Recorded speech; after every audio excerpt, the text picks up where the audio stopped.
大澳嘅退休生活，最令人羨慕就係可以自給自足。睇下呢杯冰涼嘅紫貝天葵蜜特飲，消暑又解渴。仲有搽滿新鮮香草醬嘅控法式麵包，加入咗蒜蓉橄欖油，香味更濃郁。仲有剛剛收成、原汁原味嘅香甜菠蘿蜜，全部都係出自佢哋親手種植嘅農作物。想知呢啲健康美食係喺邊度種出嚟？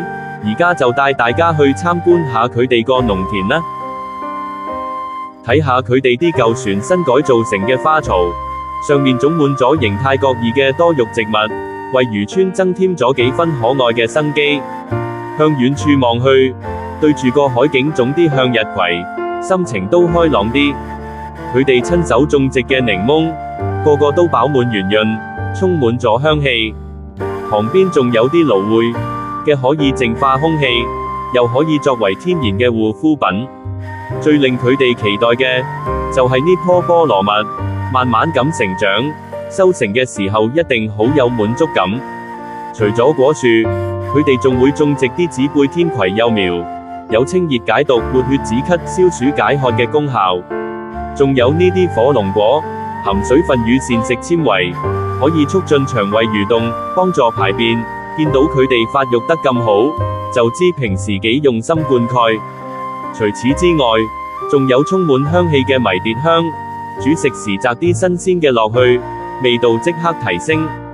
最後，呢盤充滿生命力嘅香草，清涼香氣，仲可以中和綠豆嘅寒性。仲有呢啲好似藝術品咁嘅釋迦，外形獨特又香甜。